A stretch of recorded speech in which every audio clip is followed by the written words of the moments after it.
کی کوشش کریں گے، اور آپ حیران ہوں گے کہ حضور اکرم صلی اللہ علیہ وسلم نے 1450 سال پہلے جو پیشن گوئیاں فرمائی ہیں وہ کیسی حرف بحرف پوری آ رہی ہیں زمانے، اور پھر جب زمانہ ایسا ہو جائے تو اس کے بارے میں کچھ ہدایات بھی حضور اکرم صلی اللہ علیہ وسلم نے ارشاد فرمائی۔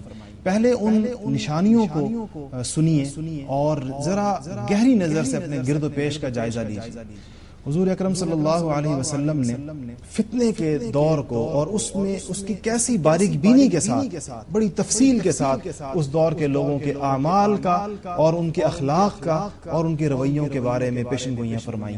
یہ وحی کے علوم کے ذریعے سے آپ کو ان باتوں کا پتہ چلتا تھا، اور آج وہ یقیناً ایک ہمارے لیے بھی اور آپ سب کے لیے بھی بہت تعجب کی چیز ہے کہ ہمارے دور پر وہ کیسے صادق آ رہے ہیں۔ فتنہ عربی زبان کا لفظ ہے، اور یہ لغت کے اعتبار سے یعنی عربی زبان میں یہ سونے یا چاندی وغیرہ کو جب آگ پر پگھلا کر اس کا کھرا یا کھوٹا پن معلوم کیا جائے تو اس عمل کو کہتے ہیں۔ احادیث میں فتنے کا جو لفظ استعمال ہوا ہے وہ اس دور کے بارے میں ہے کہ جب حق مشتبہ ہو جائے، حق کے بارے میں سچ اور جھوٹ ایسا آپس میں مکس ہو جائے کہ سچ کی تعیین کرنا اور جھوٹ کی تعیین کرنا مشکل ہو جائے، اس دور کو فتنے کا دور کہا گیا۔ اس کے علاوہ اس دور کے بارے میں بھی کہا گیا ہے کہ جس میں دو جماعتوں کی لڑائی ہو جائے، مسلمانوں کی جماعتیں آپس میں بھڑ جائیں، تو اس دور کے بارے میں بھی کہا گیا احادیث میں کہ وہ فتنے کا دور ہوگا۔ ایک اور نشانی بتائی گئی کہ مکہ مکرمہ کے بارے میں کہ مکہ مکرمہ میں لوگ زیر زمین نہروں جیسے رستے نکالیں گے، اور مکہ مکرمہ کی عمارتیں جو ہیں وہ اس کے پہاڑوں سے بلند ہو جائیں گی، تو وہ دور فتنے کا دور ہوگا۔ پرانے زمانے کے شراح جو احادیث کی تشریح کرتے ہیں وہ حیران تھے کہ یہ زیر زمین نہروں جیسے رستے کیسے نکلیں گے۔ آج اگر آپ جا کر وہ سرنگیں دیکھیں اور وہ کہ کیسے وہ رستے زیر زمین نکالے گئے ہیں، اور دوسرا تعجب یہ تھا کہ اتنی اونچی عمارتیں کیسے بنیں گی جو مکہ مکرمہ جو چاروں طرف سے پہاڑوں میں گھرا ہے کہ پہاڑوں سے بھی اونچی ہو جائیں گی۔ آج آپ جا کر ان مناظر کو دیکھ لیجئے کہ وہاں کی عمارتیں پہاڑوں سے اونچی ہیں، اور پورے شہر میں زیر زمین سرنگیں ہیں جو بالکل یوں لگتا ہے کہ جیسے نہریں زیر زمین گزر رہی ہوں۔ یہ نشانیاں تھی جو بتائی گئی تھی۔ اس کے علاوہ ایک طویل حدیث شریف ہے جس میں بہت ساری چیزوں کا ذکر کیا گیا ہے کہ جب یہ چیزیں نظر آنے لگیں تو وہ فتنے کا دور ہوگا۔ اس میں کیا کرنا چاہیے اس کا تذکرہ ہم آخرت میں کریں گے۔ حدیث شریف میں حضور اکرم صلی اللہ علیہ وسلم فرماتے ہیں، حضرت سیدنا حذیفہ رضی اللہ تعالیٰ عنہ کی روایت ہے کہ حضور صلی اللہ علیہ وسلم نے فرمایا کہ وہ وقت آئے گا کہ جب لوگ نمازوں کو ضائع کرنے لگیں گے۔ یہ وہ دور ہے، یہ آج کے دور کی بات نہیں جہاں عام طور پر نماز کو ضائع کر دینا ہمیں عام نظر آتا ہے، ایک بالکل ایک عام سی بات ہے۔ یہ اس دور کی بات ہے جس کے بارے میں صحابہ کہتے ہیں کہ دو آدمیوں کے سہارے جو گھسٹ کر بھی مسجد آ سکتا تھا وہ مسجد میں آ کے نماز پڑھتا تھا۔ صرف کھلا منافق ہی نماز چھوڑ سکتا تھا، کسی اور مسلمان میں نماز نہیں، جماعت چھوڑنے کی کوئی تصور نہیں تھا۔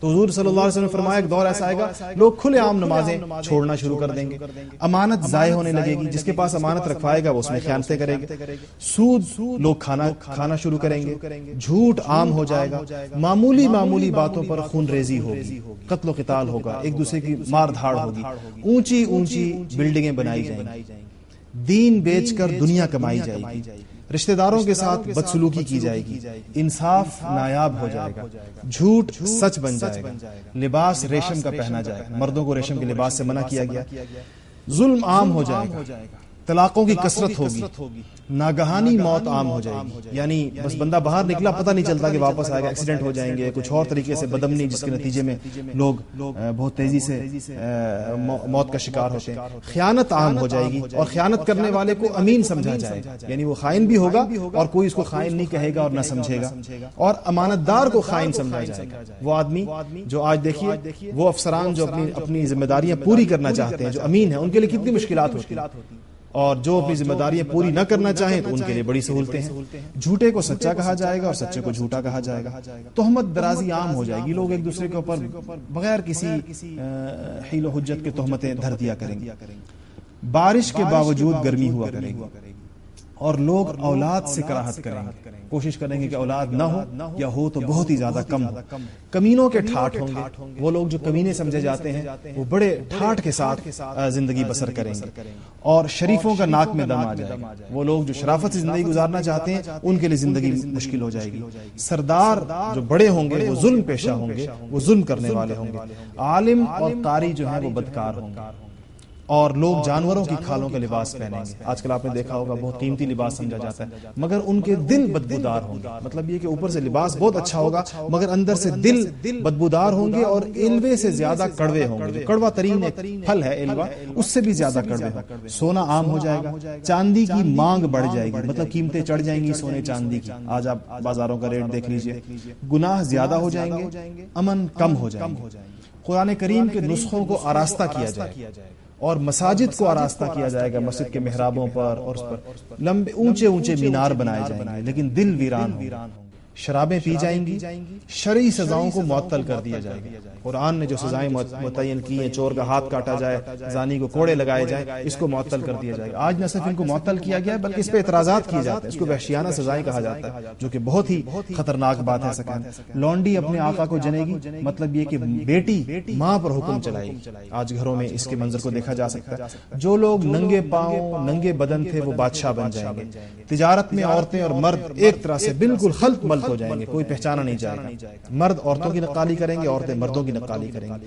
غیر اللہ کی قسمیں کھائی جائیں گی، جس طرح آج کل کہتے ہیں تیری جان کی قسم، تیرے سر کی قسم، اس طرح غیر اللہ کی قسمیں کھائی جائیں گی. مسلمان بھی جھوٹی گواہی کے لیے تیار ہو جائے. یعنی مسلمان بھی، حدیث کے الفاظ ہیں کہ مسلمان سے تو تصور ہی نہیں کہ جھوٹی گواہی دے. آج اللہ معاف کرے ہماری عدالتوں میں کیا صرف جان پہچان کے لوگوں کو سلام کیا جائے. حدیث میں آتا ہے نا کہ سلام کرو جس کو تم جانتے ہو یا نہ جانتے ہو، سب کو سلام کرو. مگر ایک دور ایسا آئے گا صرف انسان جان پہچان کے لوگوں کو سلام کرے گا. علم دین غیر دین کے لیے پڑھا جائے گا. یعنی علم دین پڑھا جا رہا ہے مگر مقصد دین نہیں ہے. شہرت ہوگی، کچھ اور ہوگی.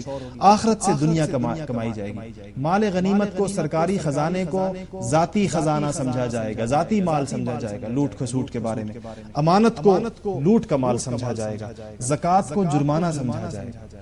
اور سب سے زیادہ قوم میں جو سب سے زیادہ بدنام اور کرپٹ آدمی ہوگا وہ قوم کا لیڈر ہوگا، وہ قوم کا بڑا ہوگا. آج کل کے دور میں کہیں کہ وہ صدر ہوگا. جو قوم کا سب سے کرپٹ ترین انسان ہوگا اس کو صدارت کے منصب پر فائز کر دیا جائے گا. آدمی اپنے باپ کی نافرمانی کرے گا، آدمی اپنی ماں سے بدسلوکی کرے گا، دوست کو نقصان پہنچانے سے گریز نہیں کرے گا، بیوی کی اطاعت کرے گا. بدکاروں کی آوازیں مسجدوں میں بلند ہوں گی. گانے والی عورتوں کی تعظیم کی جائے گی. جو عورتیں گانا گاتی ہیں، بجاتی ہیں، ان کو ایوارڈ دیے جائیں گے، ان کو بڑے بڑے القاب دیے جائیں گے. یہ اس زمانے کی گانے بجانے اور موسیقی کے آلات کو سنبھال کر رکھا جائے گا. سر راہ شراب پی جائے گی عام دکانوں میں شیشوں کے پیچھے، اور ظلم کو فخر سمجھا جائے گا. انصاف بکے گا، عدالتوں میں انصاف بکا کرے گا. پولیس والوں کی کثرت ہو جائے گی، ہر جگہ نظر آئیں گے. قرآن کریم کو نغمہ سرائی کا ذریعہ سمجھا جائے گا، اس کے ذریعے سے کمایا جائے گا. درندوں کی کھال استعمال کی جائے گی. امت کے موجودہ لوگ اپنے پچھلے والوں پر، اپنے اسلاف پر، اپنے بزرگوں پر تانا زنی کریں گے، ان کو برا بھلا کہیں گے. آج دیکھیں صحابہ کو برا بھلا کہا جاتا ہے نعوذ باللہ، اور ائمہ کو برا بھلا کہا جاتا ہے. یہ قیامت کی نشانیوں میں سے کہ جہاں اگلے لوگ پچھلے لوگوں کو برا بھلا کہیں گے. اور حضور صلی اللہ علیہ وسلم نے فرمایا کہ جب یہ چیزیں آ جائیں، جب یہ علامتیں پوری ہو جائیں تو پھر تم یا تو سرخ آندھی کا انتظار کرو، یا زلزلے آئیں، یا لوگوں کی صورتیں بدل جائیں، یا آسمانوں سے پتھر برسیں. یہ اس زمانے کی نشانی ہے. ایک اور حدیث میں فرمایا ہے کہ جب 15 چیزیں امت میں پیدا ہو جائیں تو مصائب کے پہاڑ ٹوٹ جائیں گے. اس میں ایک بات یہ بھی ہے کہ جب قومی خزانے کو لوٹا جائے اور مساجد میں آوازیں بلند ہوں گی. جس طرح آج کل نکاح کرنا مسجد میں اچھی بات ہے، مگر اس کے بعد کوئی غل غپاڑا جس طرح مسجدوں کی بے حرمتی کی جاتی ہے. گھروں میں گانے والی عورتیں ہوں گی. گھروں میں گانے والی عورتیں کیسے ہوں گی پرانے زمانے میں؟ آج یہ جو آلات ہیں گھروں میں جس سے سارا دن گانے بجانے کی چیزیں اور گانے بجانے کی آوازیں اٹھتی ہیں، یہ قیامت کی نشانیوں میں سے ہے کہ یہ ہر گھر کے اندر ہوگی. شراب کو شربت کے نام پر پیا جائے گا، سود کو تجارت سمجھا جائے گا، رشوت کو ہدیے کا نام دیا جائے گا. یہ کہتے ہیں جب رشوت دیتے ہیں کوئی چائے پانی دے، چائے پانی تو ہدیہ ہوتا ہے جو آدمی کسی انسان کو، تو رشوت کو ہدیے کے نام سے وصول کیا جائے.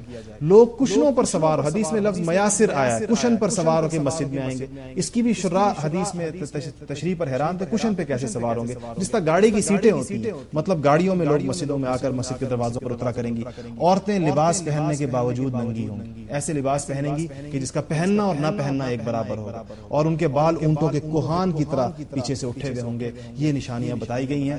یہ فتنے کا زمانہ اور حضور صلی اللہ علیہ وسلم نے فرمایا کہ جس کو یہ دور میں ملے وہ اس کو چاہیے مسلمانوں کی جماعت اور ان کے امام یعنی جو مسلمانوں کے بڑے اور رہبر ہیں ان کے ساتھ ہو جائے، اور فرمایا کہ اس فتنے کے زمانے کو جو پائے تو کسی خون ریزی میں کسی اختلاف میں قطعاً حصہ نہ لے، اور اسی کے بارے میں فرمایا کہ القائم فیہا خیر من الماشی والقاعد فیہا خیر من القائم، جو اس میں بیٹھا ہوا ہے وہ کھڑے ہوئے سے بہتر ہے اور جو کھڑا ہوا ہے وہ چلنے والے سے بہتر ہے، مطلب ان فتنوں میں انسان حصہ نہ لے، اور مسلمان جماعت المسلمین مسلمانوں کی جماعت کے ساتھ اور ان کے امام کے ساتھ ہو جائے۔ مسلمانوں کے ائمہ یقیناً وہ لوگ ہیں جو ہر زمانے میں اگرچہ ایک متفقہ امام نہ بھی ہو، جن کو اللہ تعالیٰ نے شریعت کا علم دیا ہے، جن کے سینے علوم نبوت سے اور وحی کے علوم سے منور ہیں، یقیناً ان فتنوں کی حفاظت ان لوگوں کی صحبت میں جا کر ہو سکتی ہے کہ جن لوگوں کو اللہ تعالیٰ نے علوم نبوت سے سرفراز کیا ہے، وہ آسمانوں سے آئے ہوئے حقائق لوگوں کو بتاتے ہیں اور لوگوں کو بیان کرتے ہیں اور لوگوں کو بھلائی کی طرف، خیر کی طرف اور جنت کی طرف بلاتے ہیں۔ انہی لوگوں کے پاس جا کر